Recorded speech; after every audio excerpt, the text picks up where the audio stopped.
Well, good afternoon, everyone. Welcome to our Lunch and Learn for today. It is great to have you here. We're going to be having people coming in throughout the afternoon. So help yourself to pizza if you haven't on your way in. That's our gift to you today. Thanks for being here. I'm going to tell you a little bit about our speaker in just a little bit. But before I do that, let's go to the next slide. We've got a couple of things we'd love for you to be aware of. Many of you have taken a class in the past here at Wooddale called the Share Your Faith Story class.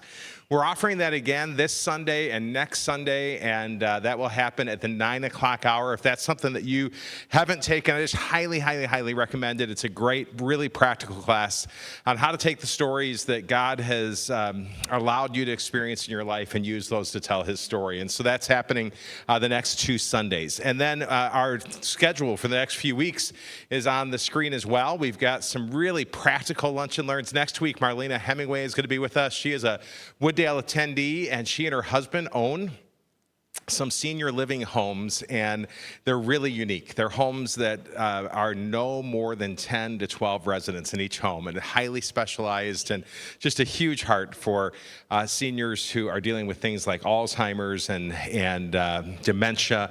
And she's going to kind of come in and just help paint the landscape for what do you do if you're at a point in your own life or in the life where you're making decisions with and for your parents as it relates to senior care. How do you know?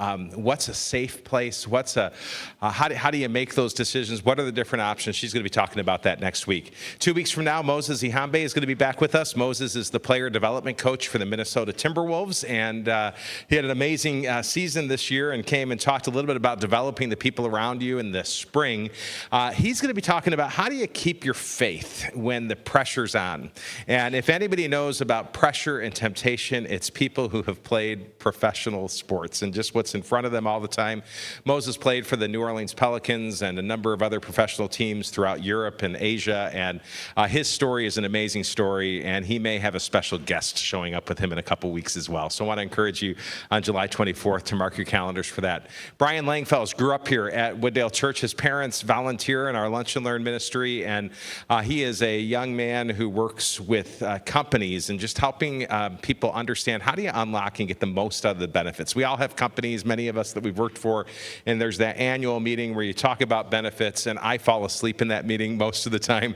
How do you unlock those benefits, no matter what company you work with, to help best prepare you for things like retirement? And then on August 7th, we have our brand new therapist at Wooddale Church who has been to many of our Lunch and Learns as an attendee, who's going to be speaking with us. Chip Neuenschwander has an amazing personal story in his life. He grew up here in the Twin Cities, moved to California, attended a church in California that a guy named Chuck Swindoll pastored, and just an incredible life in California. But through a series of events, God brought him back here to Minnesota. He owns Wyzetta Counseling, and he's going to be sharing how do you make confident decisions in your life. He's had to make a lot of those in his life, and just as a therapist, so many of us get paralyzed when it comes to making difficult decisions, and we struggle and we agonize over how do I know that I'm doing the right thing, and he's going to be sharing a little bit about that. Well, our speaker today is no stranger to Wooddale Church. He's no stranger to Lunch and Learns. He's been here before and spoken, and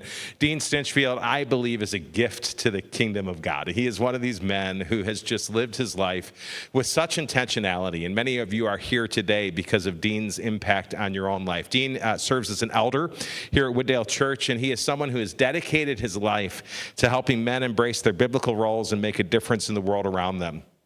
He is the founder and leader of an organization that is called Men of the Kingdom. And it's something that developed in him out of a passion, again, to make a difference in the lives of those men, but something that he has used in his retirement years, not to kind of think about retirement, but really firing up, like refirement, and making a difference in the lives of the men around him. And it is incredible. My own son, my oldest son, has gone through the Men of the Kingdom program, and I will tell you, it makes a huge difference in the lives of young men.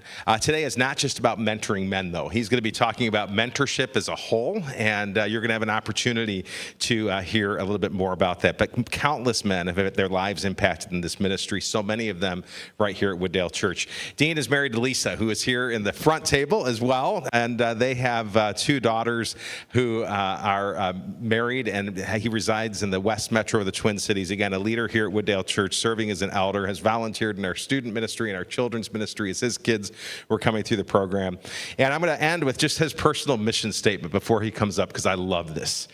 His personal mission is to glorify God by equipping and encouraging the next generation of moral leaders. It's a pretty great personal mission statement, huh? And maybe today you can think about what's that in my life. And so, Dean, would you come on up? Great to have you here. Thank you, buddy. I appreciate it. Thank you, everybody. Hope you're enjoying your lunch. Feel free to continue to consume that. What I want to do today is just kind of give you an overview of the idea of mentoring, give you a high-level view, a little bit of philosophical view, but the heart of it is I want there to be some practical takeaways. So how can you implement or look to be a mentor in your own life? And how might that impact the world? So I also want this, the goal for me is that this is more of a conversation than a presentation. I'm much better in a conversation, so if you guys will help me out in giving examples from your life or just questions, that would be fantastic. Let's see. Just click this, Brian, was that the deal? Click away, yeah. Oops. Let me show you that's the one on the right. We'll get you. All right. We'll get you to the beginning. And I was in technology. What do you think? I'm going to get back to us here. Okay, so where we're going, we're going to give some mentoring examples. First of all, I'm going to give you some mentoring examples from world history.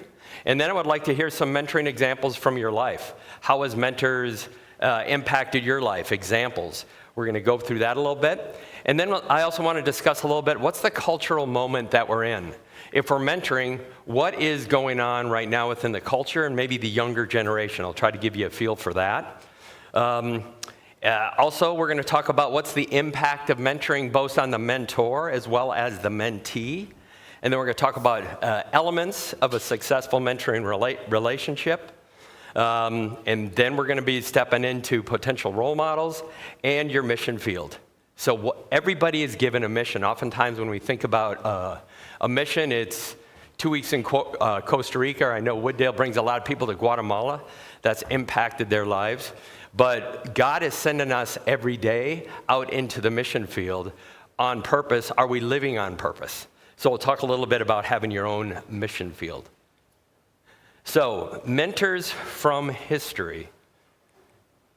So if you look throughout history, mentors have impacted our culture dramatically. And Western civilization was really built on the confluence of 2 rivers. The first river comes out of Athens, which has the idea that there is the true, the good, and the beautiful, and we can know it, and there's one truth for all mankind. That really came from Socrates, who mentored Plato, and then Plato, who mentored Aristotle, and Aristotle mentored Alexander the Great, who basically created the world map. Then we look at the biblical example. You see Moses mentored Joshua. Moses had Joshua by his side. He brought him along. He established his leadership, and he also anchored him within the community. And Moses gave Joshua a vision of who he was that was outside of his vision early on, and then kind of propelled him into that leadership role. Also, you have Paul, examples of Paul in Scripture. You have Paul mentoring Titus and Timothy. So if the one river flows out of Athens, which is one truth for all mankind, the other river of Western civilization comes out of Jerusalem, that there's one God for all mankind. And what you see is you see mentors in both of those rivers helping to create our culture. Close to more of our American shores, You have George Washington at the time of our revolution mentored Alexander Hamilton.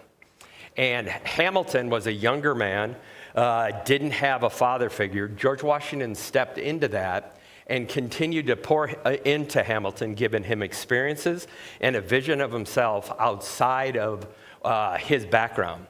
And he came to Hamilton, he said, the history of the world is, history has its eye on you. You're going to be a momentous figure. And he propelled Hamilton onto the stage. Then you also have John Newton and William Wilberforce. How many people have heard of William Wilberforce in the room? Oh, I love this. Awesome. John Newton. Okay. So John Newton wrote Amazing Grace. John Newton was a slave ship captain. And in the middle of a hurricane one time, John Newton prayed to God. He knew what he was doing was wrong. He says, God, if you save me from this hurricane, I'll dedicate my life to serving you. So John Newton stepped into a church, and he left the slave trade. And there was a young parliamentarian named William Wilberforce who came to faith under John Newton's tutelage. And William Wilberforce was going to leave Parliament because God had two great things he had put on his heart. The first one is the reformation of manners, basically the Christianization of the culture of London, which was Charles Dickens' London at that time, and the reformation of the slave trade. John Newton said, don't you dare. God's given you a position of power, use it. Part of your mission field is at Parliament. So William Wilberforce worked for his entire career, and single-handedly, he led the abolition of the slave trade, which changed Western civilization, because that inspired the abolitionists, which inspired Lincoln, and it inspired the Civil War within America. So again, mentoring has shaped our nation as well as our entire culture. It's also shaped our technology. We have Steve Jobs, mentored Mark Zuckerberg, and then you have Jose Cabranes, mentored Supreme Court Justice Sonia Sotomayor. And Sotomayor grew up as a young woman and didn't have a vision of what she could be, but Jose took an interest in her and saw that she had talent and continued to encourage her throughout her career. She still points back to him as one of the key points. The key changes in her life was the confidence and vision that she gained through that mentorship relationship.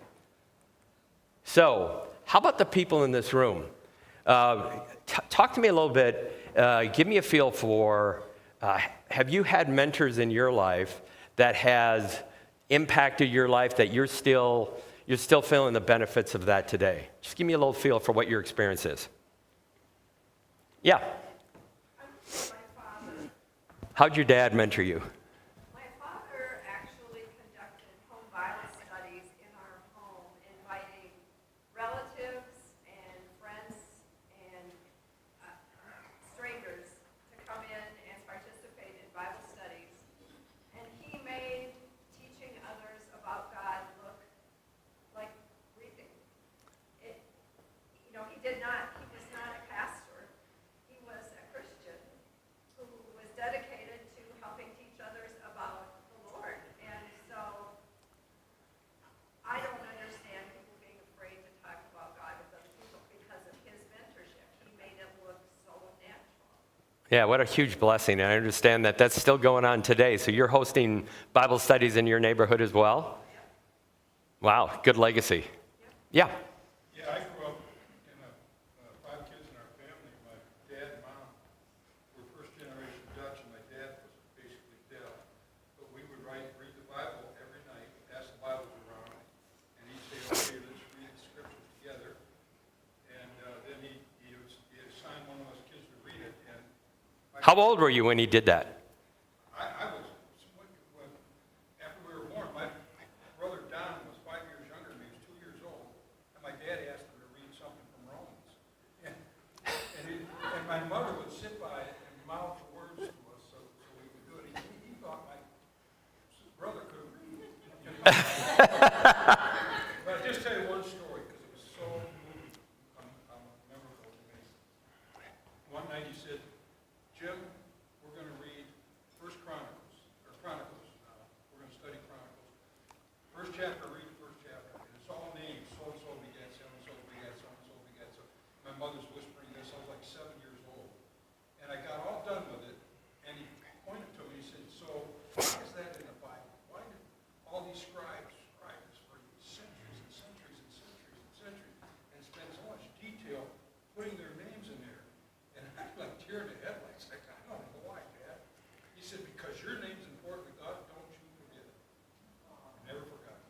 Right. So that's great. That was 72 years ago. So 72 years ago, how has that fruit continued to be evidence in your life? Well, it gave me a great respect for Scripture because we read it every night after dinner. We went all over the Bible. And then what I've done, I think I was talking to you, I'm doing it with my grandkids right now. And I did some of it with my kids, not as much as I should. I was traveling all the time. That was a problem. Sales guys, right? Yeah. That's a great example. Any other examples of the room of mentors that have impacted your life that you're still feeling that blessing today? Yeah, Chris.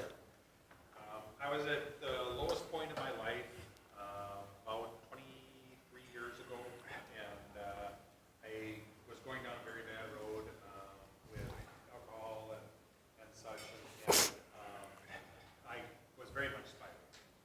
And I had a friend that I had worked with for a little while stop by and say, you know what, I'm going to be at your house. It was like 6:30, something like that, and we're going to go for a ride and be prepared. And he came and picked me up at my house and brought me to BSF here at Wooddale and started me on the BSF journey. And I worked with him for about another 15, almost 20 years after that. And no matter what was going on, I could always count on him as a moral compass when I was really at crossroads. And just somebody to lead by example and really, always you could count on him and to lead you the right way when you really needed it. And I can't remember his name, something Dean Stinchfield or something like that. Yeah, some guy. Some guy. Great to see you, buddy. Not a plant. Yeah.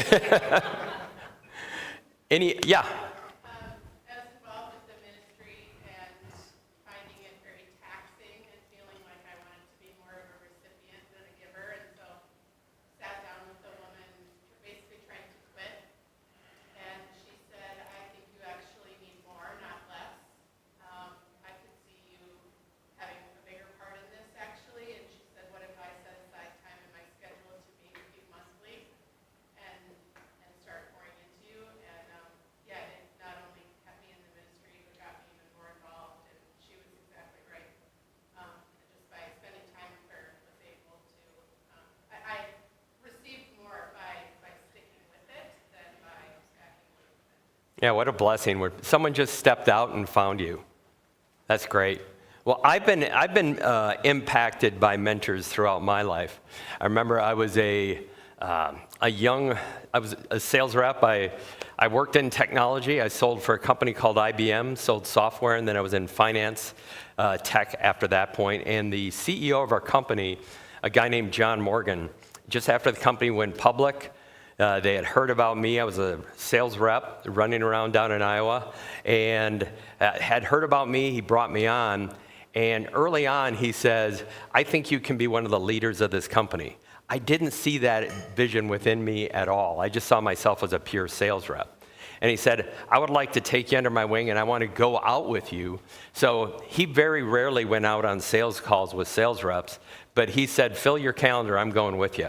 And he came right alongside of me and continued to pour into me and believed in me from a standpoint of even when I didn't believe in myself, I could lead on John's vision of who I could be. That was hugely important for me from a business perspective. Also from a religious perspective, I've had two mentors in my life that are still a part of my life. The first one was T.M. Moore. T.M. Moore was the dean of the Centurion program. He was Chuck Colson's right-hand man. And I went through the Centurion program for a year. And T.M. pulled me aside. He said, I want you to be the leader of our team training. I think you can lead people from a Christian perspective. And T.M. is someone who I still talk to at least once a month. And he's involved in my ministry. He's an individual I see hopefully as often as I can, but I talk to him all the time. Another individual, a guy named Chip Mann, has also poured into me. Chip was a really important mentor in my life. And he was one of the first group of centurions that went through. And the centurion program is a biblical worldview training where you learn to look at the world from God's perspective and try to answer the questions, where do we come from?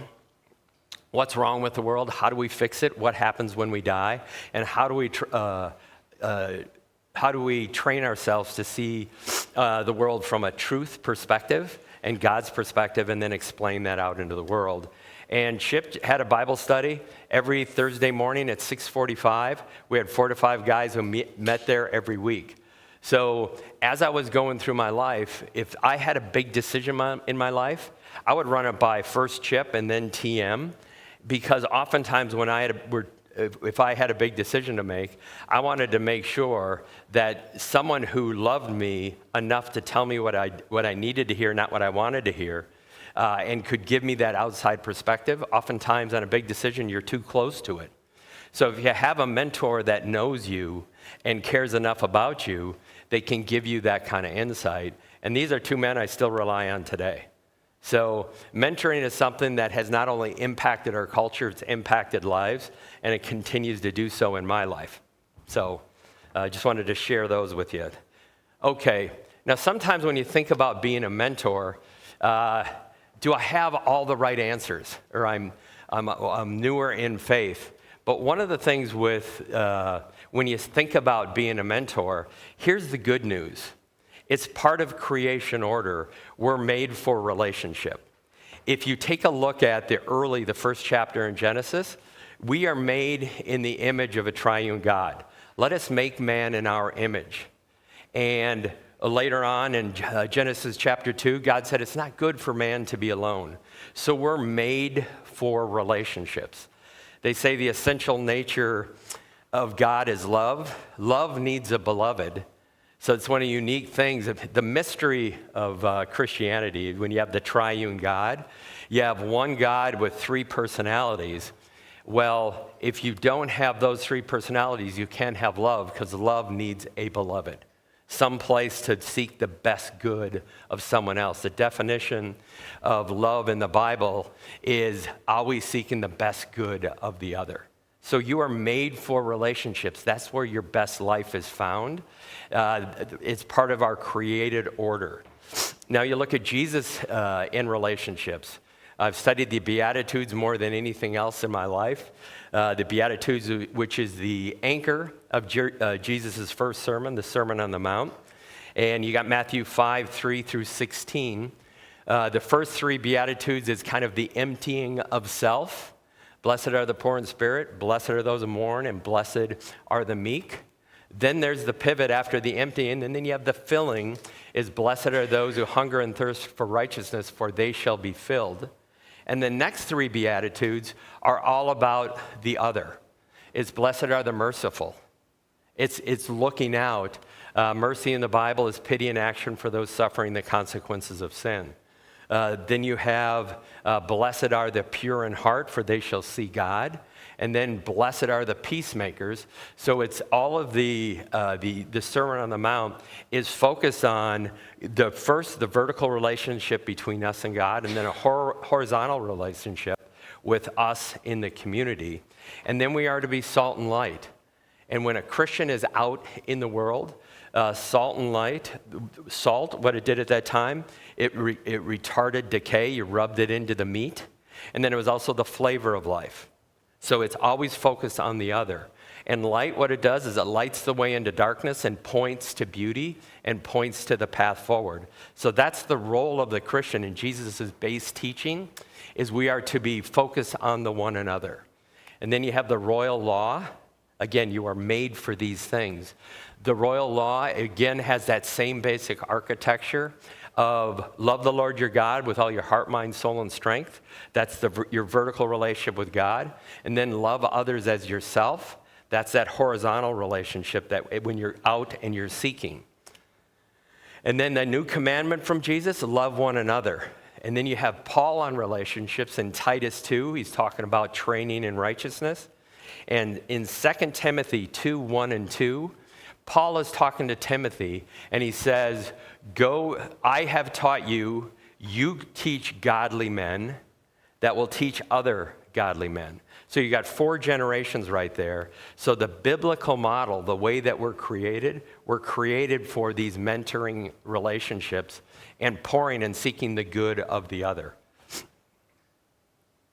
From there, now we're going to step into our cultural moment. Pulled some of these information from a book called The Anxious Generation by Jonathan Haidt. And what we see is you see the impact of the digital technology and social media. What's the impact on the youth culture that we have right now? We've got an increase in mental distress, loneliness, you got a lack of purpose. The social media and smartphones have actually rewired some of the brain. The attention spans are getting shorter. You have sleep deprivation. You have failure to launch. I have some statistics that I don't want you to get too, I'll just give you a few of those. I didn't want to inundate you. But anxiety is up in the younger generation. This is since 2010, kind of the launch of the smartphone. 134%. Depression is up 145%. Anorexia is up 100%. The self-image, self-harm for teenage girls, it's up 190%. Feelings of loneliness is up 100%. What you have is you have a younger generation right now that is focused on, if God has designed us to focus up and out, the younger generation, because of social comparisons and social media, is focusing down and in. We have a cultural moment where people are saying truth is defined by my feelings, where clear thinking starts with who God is and what his word says, which transforms our mind. It renews our heart, then engages our will, which changes our environments. But what the younger generation is, they're looking out and saying, what's happening out there that I'm seeing on my screen? How do I feel about that? And then what do I think about how I feel? So their entire focus is down and in. Where what a mentor should do is comes in and gives them a vision of the world as it is, not just as they're feeling. So this is the cultural moment that we as mentors need to start stepping into. So let's talk a little bit about the effect of mentoring. First of all, sense of purpose. On the mentor themselves, there's a huge impact when you yourself step into that mentoring relationship. So you tend to develop a sense of purpose that's not just focused on yourself and your immediate needs, because you're starting to pour into a generational impact that's long term. If you look at the source of happiness, most people will try to find happiness through, and this comes from Aristotle in about 400 BC. People look for happiness in power, in money, in pleasure, or the applause of man. And what you find in those 4 things, they're not load-bearing walls for the soul. If you find that this is where your source of happiness, once you attain that, it's not going to give you ultimate fulfillment. If you focus on, again, Jesus, when he talks about that royal law, we're focused on a relationship with God and loving others. Those 4 things are fine things as second-order goods, but when we put them to the top of our chart, we don't have happiness. When you're focused on a mentor relationship, what you're focusing on is pouring into somebody else so that they're ready to run the race of their life, and you can have an eternal impact. That's Matthew 6:33. Seek first the kingdom, then all else will be added. When we're seeking one of those top 4, oftentimes we're going to be frustrated. And what you find in that the younger generation is they're trying to find their sense of happiness through the applause of others. You know, what's my social comparison on social media? Or if I can get power and money and pleasure, that's going to give me happiness. A mentor gives an opportunity to take them out of that muck and mire and point them onto eternal truth. What's the impact on mentees? You've got increased social outcome. You have an increased sense of purpose, stronger emotional resiliency, and a sense of identity. Identity is a very big thing right now. And people are trying to find it from within. But a mentor is coming from without and giving people a chance to see themselves of who they really are and what they can be, just not what their feelings are in the moment. So I think one of the things that a mentor can do is step up and have an impact and just give people a vision of what they can be in their life. Also, you're going to see greater resilience and grit. Your social outcomes kind of go through the roof once a mentor is engaged. So, successful mentoring, what does it look like? I think one of the key things is relational proximity. It's to know and be known. And this is both time as well as presence. So we talked a little bit about some of the mentoring examples here, whether it was your dad in the classroom, you and I both at work and also at BSF, or you and your dad around the kitchen table and you with your grandsons. That's a commitment to time. And the focus is you need to, the mentee has to get a feel for, is this an authentic relationship, or are you trying to get something, you're adding something to your resume? A mentoring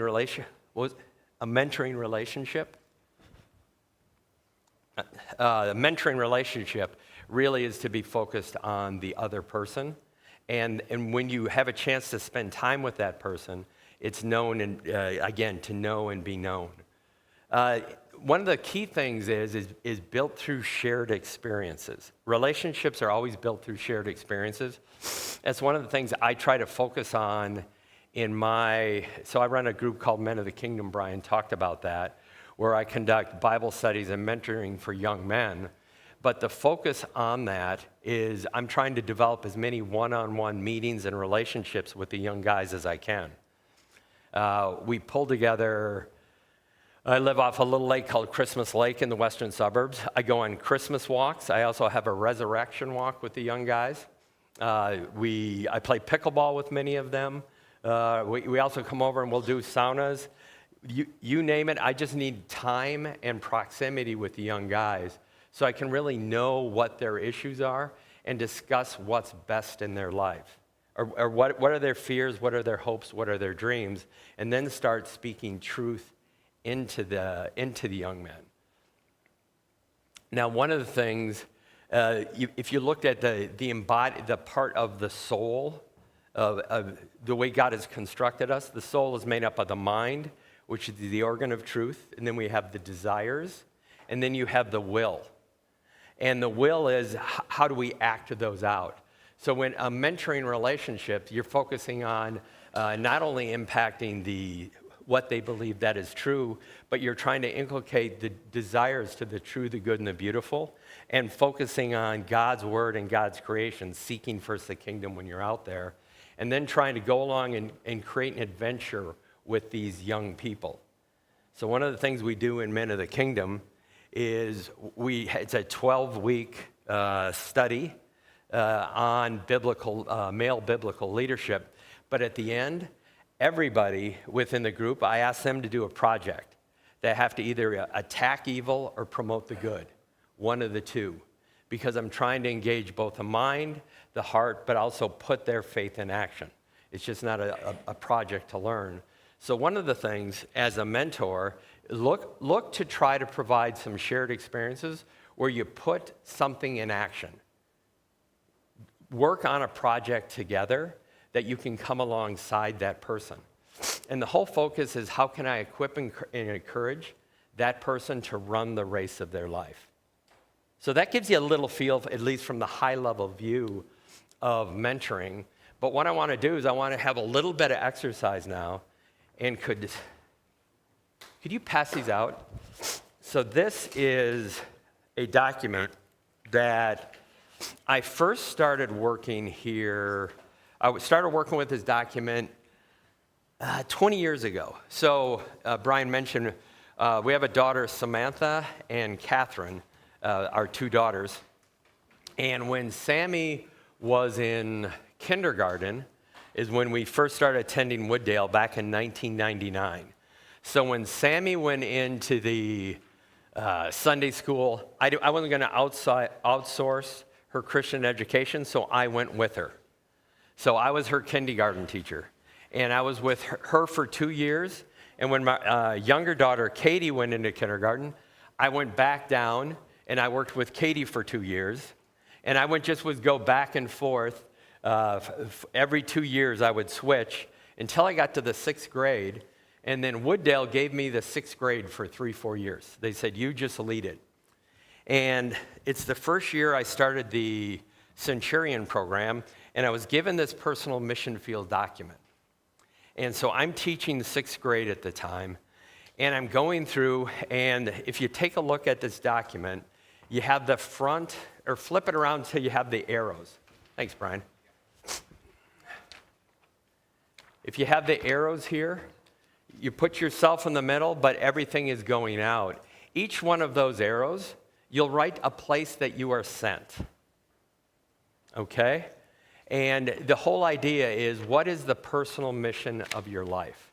What's the personal mission field of your life? It's the where and the who that God is calling you to.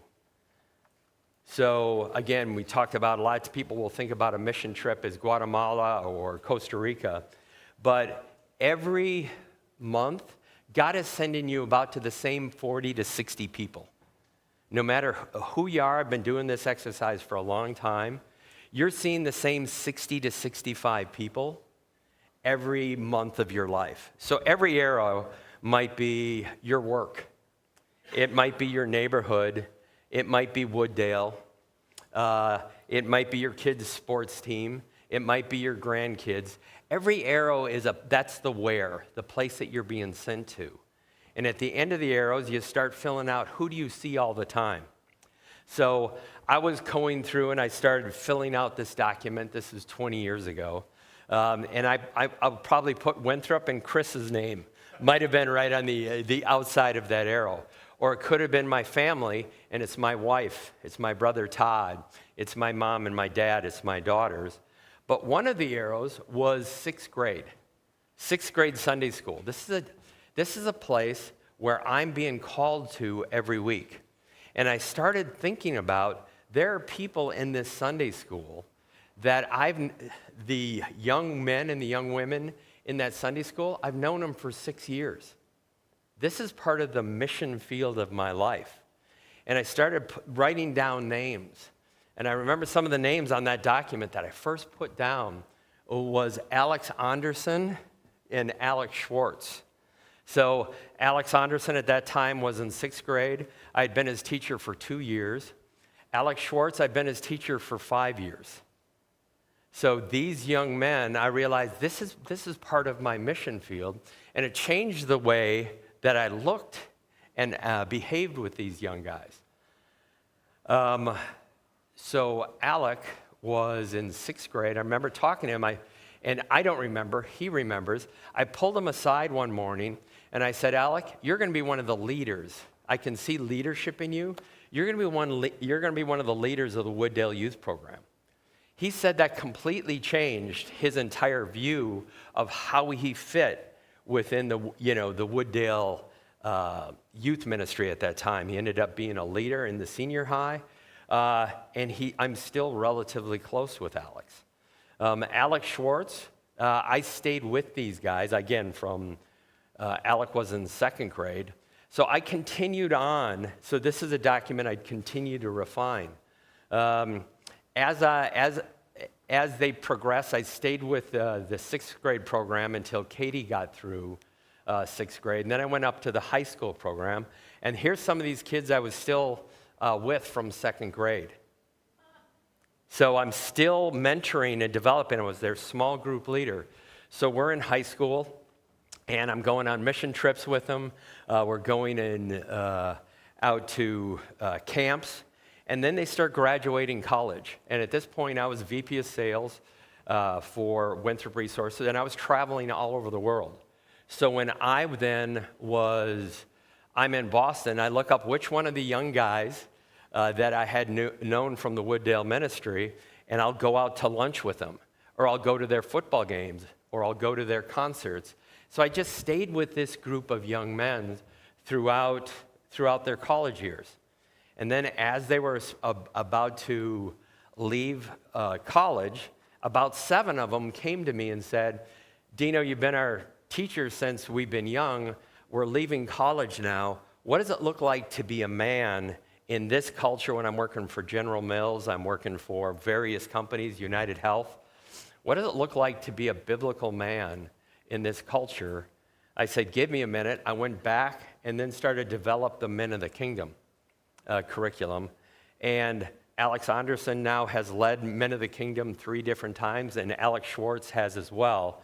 So the ministry that I'm still working on today that gives me so much joy flowed from looking at my life from a missional perspective and saying, who is God sending me to?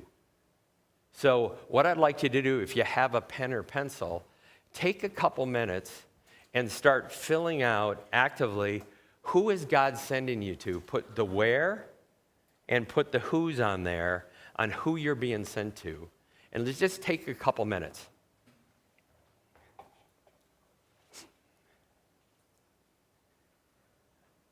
Do we need some extra pens or pencils? Nope, there you go.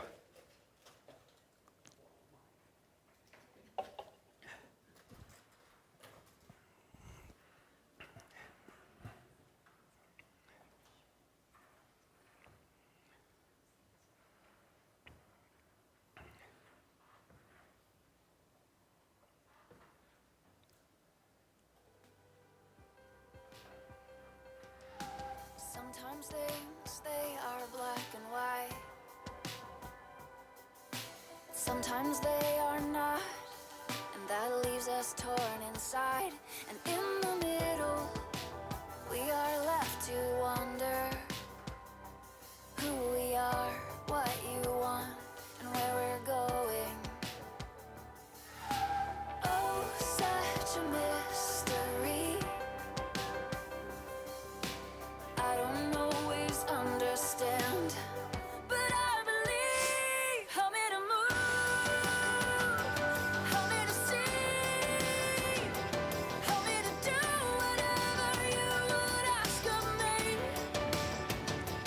Help me to go, God, help me to stay. I'm feeling so alone here, and I know that you're faithful, but I can barely breathe. God, help me.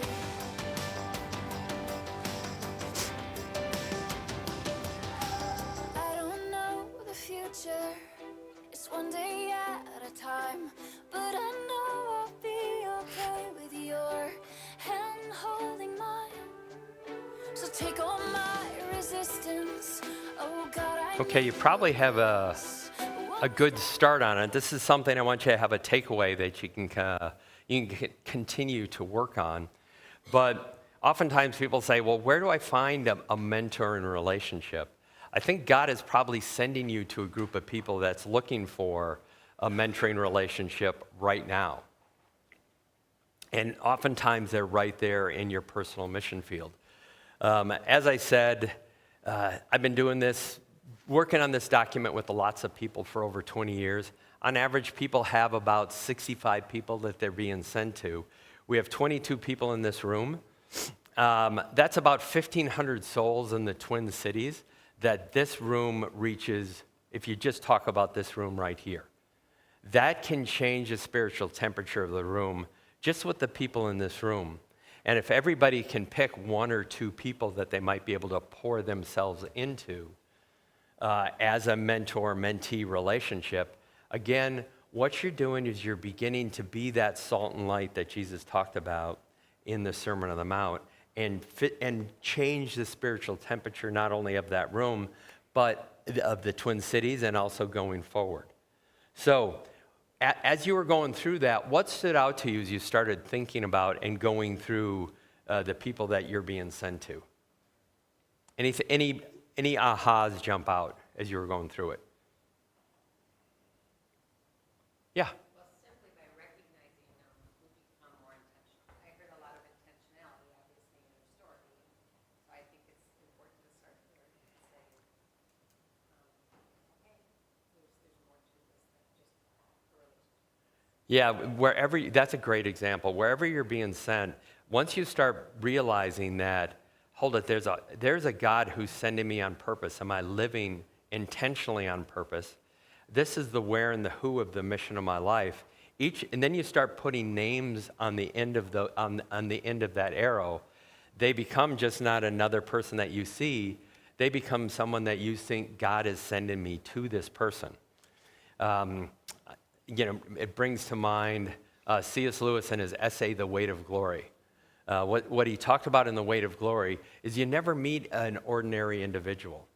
Everybody is made in the image of God, and they're an eternal soul. So everybody, every name that you put on there is worthy, and they're fearfully and wonderfully made. How can we serve them? How can we love on them?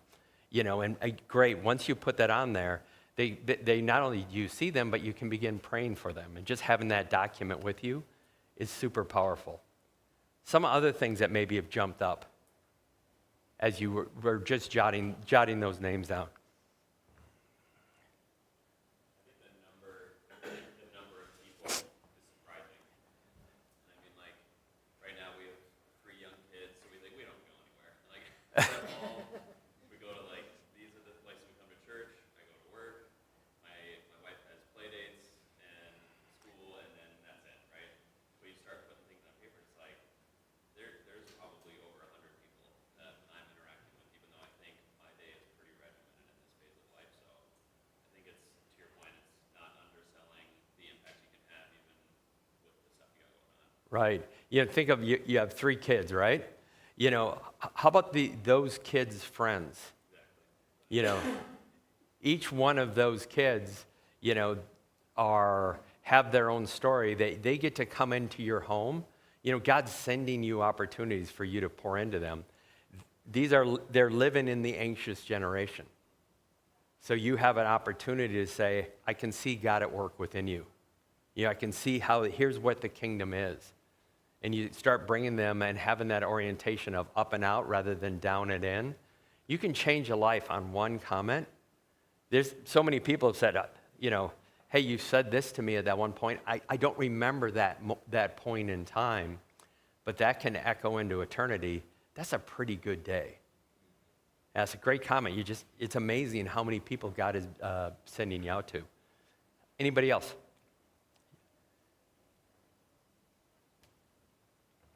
I think it's just actually writing their name down instead of thinking their name, seeing it in print. Just amplifies the whole thing. Suddenly, it really takes on meaning. Makes it bold. Yeah. And it's a Holy Spirit-led thing as well.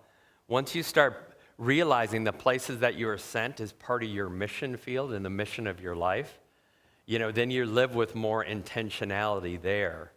And these people become a source of, the Holy Spirit that can then begin, working on your soul. Think about these things. I also like the bottom 4 categories. If you look down, it's preparation, conversation, demonstration, and transformation. And there's Bible verses to go with each one. So the first one is, how am I preparing to serve my mentees or the potential mentee relationships that I have out in the world?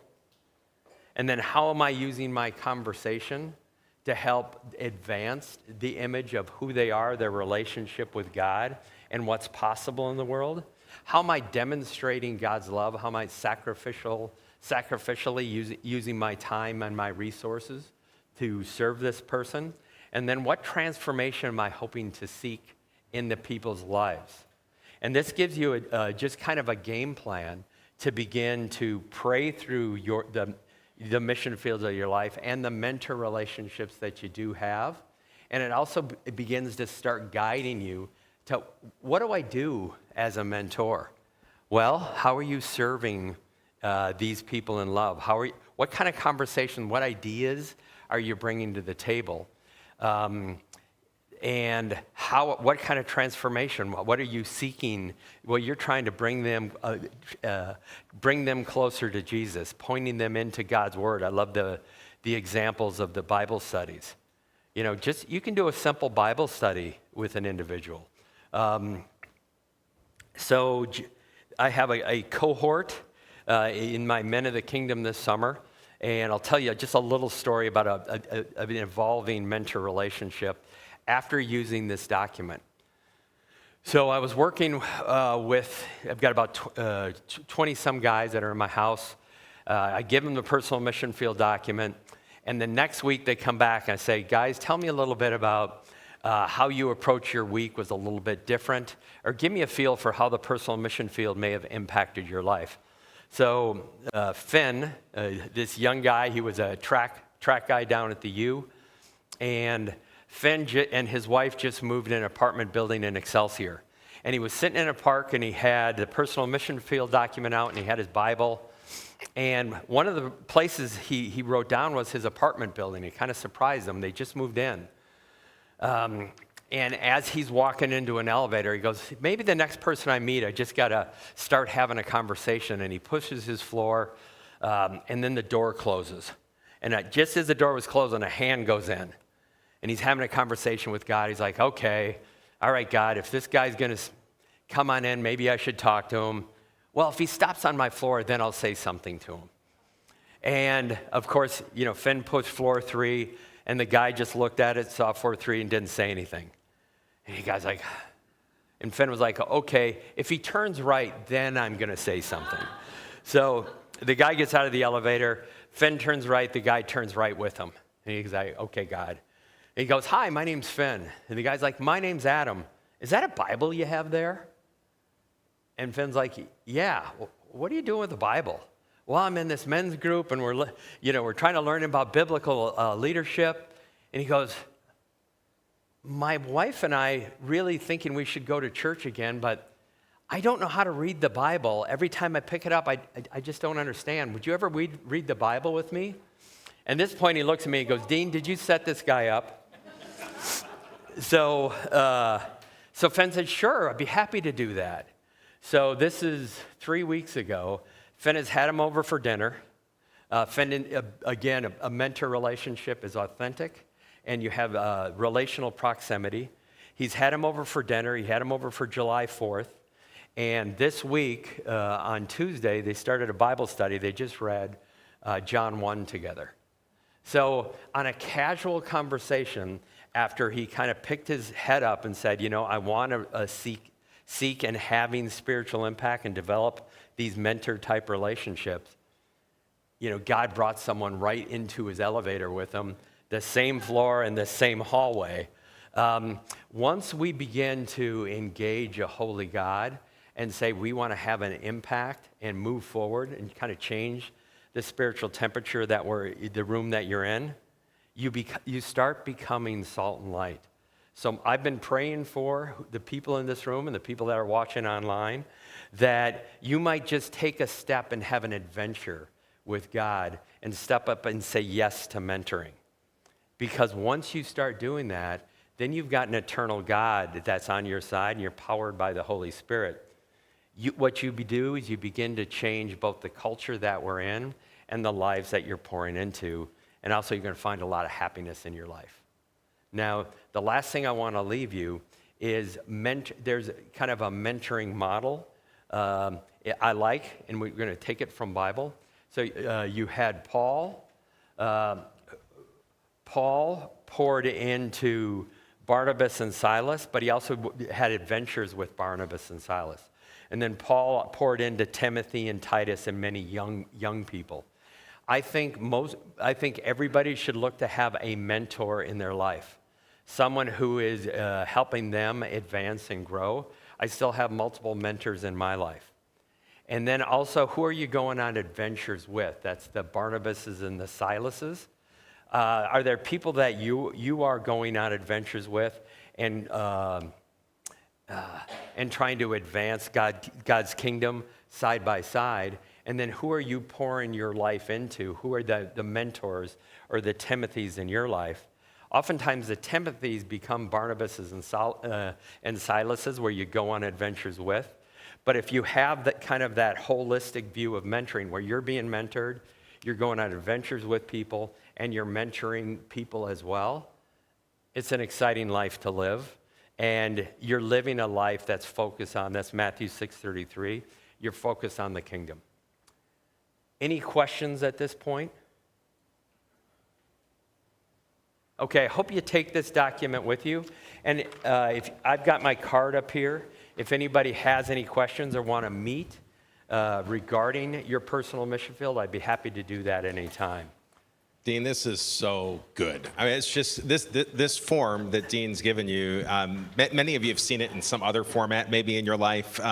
It's not a unique idea to any one individual. The idea of the personal mission field, because it comes from the time that Jesus lived. But it's this idea of, are you living that way? Are you living on purpose? And I grew up in a house with a dad who was a vice president of a bank, and he was in charge of loans, and our family moved to a new neighborhood, and we had moved, 25 minutes away and completely, out of the area that we were used to. And my dad he had 4 sons, and it was really important to him that his sons have a personal mission field, and that he modeled that as a dad. And so I remember when he purchased this land, all of his friends thought he was crazy, because the land across the street was kind of the less desirable land, I'll just put it that way. The people from the wrong side of the tracks lived in that side, but my dad saw this land that was just hundreds of acres of woods, and he got 2.5 acres of those woods, and the rest of it was just undeveloped and owned by a country club or something. And so he buys this land. People tell him he's crazy. He's like, no, I'm not crazy. This is where I want to be.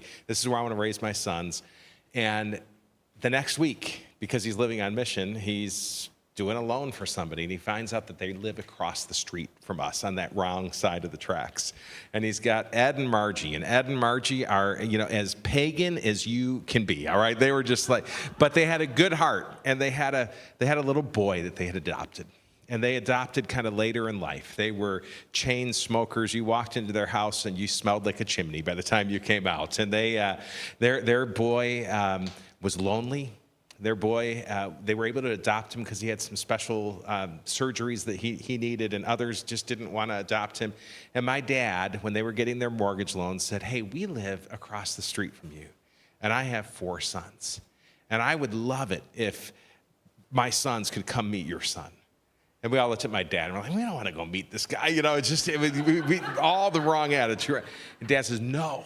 God's put us in this neighborhood, and we've got a mission in this neighborhood, and we are going to meet our neighbors. And so I'll never forget when Keith came over the first time. And he wasn't just shy. He was mean. He was getting into fights with all 4 of the Schulenberg boys. I mean, we were getting black eyes. This is a guy that, we're just like, what in the world? But God had a plan. And 2.5 years later, long story short, that guy came to faith at the little church that we'd invited him to. His parents never came to church, but he would come every single week. And my mom and dad have both died in the past couple of years. And at my mom's funeral, my dad was like the mayor of his retirement home. It was packed. There were like 700 people that came to my dad's funeral in the retirement home. And then my mom died, and she was in the Alzheimer's unit, and we didn't think many people would show up. We did it at the funeral home, and it was standing room only. And person after person after person after person after person said, you don't realize your mom was my mentor. Your mom was my mentor. Your mom impacted me. And there's one thing Dean talked about here that's common between the mentor and the mentee. Did you catch it? It's the sense of purpose. The sense of purpose hits both. And I talked to so many people who kind of live their lives with blinders, and they live in their neighborhood, and they just think of it as a neighborhood instead of a mission field. Or they go to their jobs and they just think of it as a job instead of a mission field. Or they teach at the kids' school, or they do whatever, and they just don't live on purpose. Keith was at my mom's funeral, and he said, and we had luncheon for my mom. He says, okay, your mom was like my mom too. Can I come? I want to share something about your mom. I'll never forget when he got up to speak. He said, I've had 5 families in my life. He said, I had the family that I was born to that didn't want me. And then he says, I had the family that adopted me, and I'll forever be grateful for them adopting me. He said, then I had the Schulenbergs, this family that came along, and they adopted me too. And they became every bit of mom and dad in my life. And then 2.5 years later, I met Jesus, and I was adopted into his family, and it's forever changed me. And today I have 8 children of my own, and 4 of them are serving as missionaries or pastors in the world. Come on. we can make a difference in this. And so those arrows that he's showing you and this sheet of paper, if you need extra copies, if you've got a spouse that wasn't here today or adult children or teenagers in your family, Dean said a sixth grader can do this. So take the extra forms with you and walk somebody else through this. Maybe that's where you're starting your mentoring, is you're sitting down with somebody and you're saying, hey, what's that purpose for you? But God will use it. Yeah, and one thing I can say for the people online or watch this later, if you go to www.menofthekingdom.com under resources, there is your personal mission field document, so you can get a copy of that as well.